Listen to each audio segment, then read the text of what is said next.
Perkenalkan, nama saya Tri Melina dari kelas 11 IPA 1. Assalamualaikum warahmatullahi wabarakatuh. Bismillahirrahmanirrahim. Bapak, Ibu, Saudara sekalian, kita akan membicarakan mengenai ikhlas. Ikhlas adalah beramal saleh secara tulus tanpa pamrih manusia, melainkan hanya menginginkan ridha Allah Subhanahu wa Ta'ala. Sesungguhnya, orang yang paling berbahagia adalah orang yang paling ikhlas. Semakin dia meningkatkan keikhlasannya, maka akan dia semakin berbahagia. Bagaimana dia tidak bahagia? Jika Allah Subhanahu wa Ta'ala mengetahui amalannya semata-mata hanya karena Allah. Seseorang di atas muka bumi ini bahagia kalau dia bisa dikenal oleh orang mulia, dikenal oleh penjabat, apalagi ia dikenal oleh idolanya. Lantas, bagaimana jika yang mengenalnya adalah sang penciptanya, sang penguasa alam semesta ini,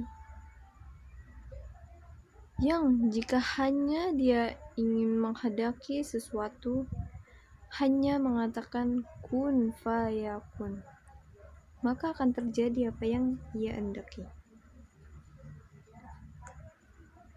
Lalu, orang yang paling ikhlas adalah orang yang paling berbahagia.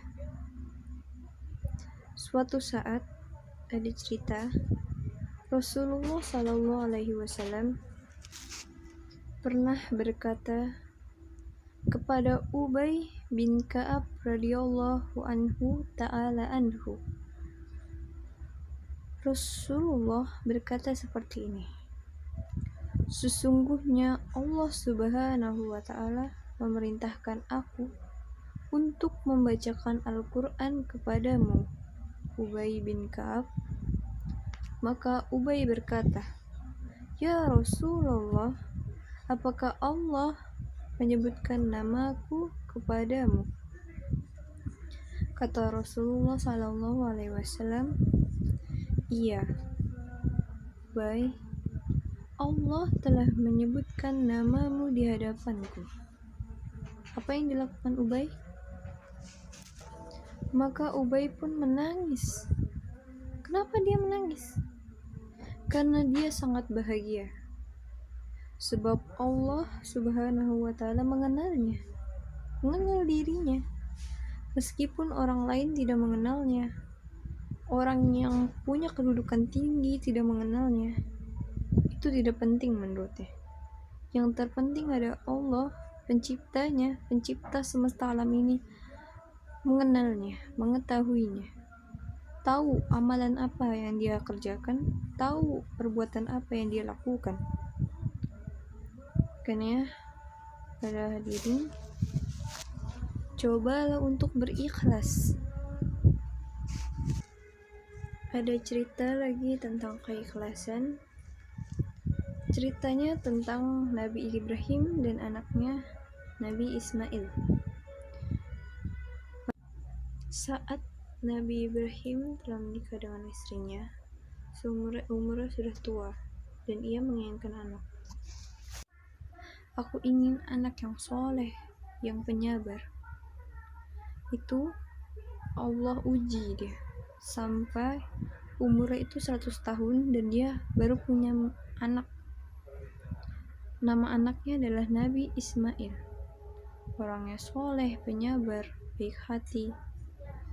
Lalu saat anaknya umur 14 tahun, Allah mengujinya lagi dengan memimpikan Nabi Ismail disembelih oleh Nabi Ibrahim di dalam mimpinya. Ibrahim pun berkata, "Ya Ismail, aku memimpikanmu disembelih olehku atas perintah Allah Subhanahu wa Ta'ala." Maka Ismail pun menjawab, Nabi Ismail menjawab, "Ya ayahku, jika itu perintah dari Allah, Kerjakanlah ya ayahku apa yang Allah perintahkan. Jika itu memang baik, maka kerjakanlah.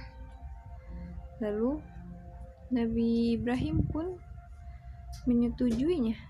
Dia meletakkan Nabi Ismail di pelipisnya. Saat ingin disembelih,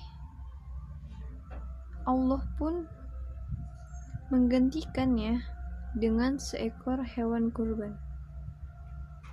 Allah berkata, "Ya Ibrahim, engkau telah lolos terhadap ujianku. Aku mengujimu seberapa keimananmu kepadaku, seberapa keikhlasanmu atas apa yang aku perintahkan." Coba bayangkan, kita yang menunggu anak bertahun-tahun, ketika anak itu lahir, Allah perintahkan untuk sembelih. Seberapa ikhlasnya Nabi Ibrahim atas perintah Allah.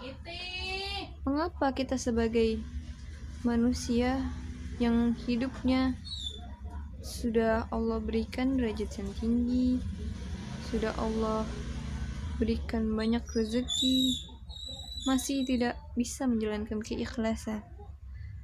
Padahal Nabi Ibrahim pun yang harus mengikhlaskan anaknya itu bisa melakukannya. Kita aja, mungkin kita ya di dunia sekarang ini tingkat keikhlasannya itu sedikit. Ada teman minta ini sedikit, dia mah minta mulu gitu. Karena kita ini tingkat ikhlasannya itu sedikit. Seharusnya kita belajar dari pengalaman Nabi Ibrahim dan Nabi Ismail. Makanya Bapak, Ibu, Saudara, teman-teman sekalian, marilah kita semua belajar untuk berikhlas. Walaupun itu terkadang sulit dilakukan, tapi jika kita dapat melakukannya, maka ada kebaikan yang akan datang yang Allah berikan kepada kita. Karena Allah tahu apa yang kita lakukan, apa yang kita kerjakan. Sekian, itu ceramah dari saya. Wassalamualaikum warahmatullahi wabarakatuh.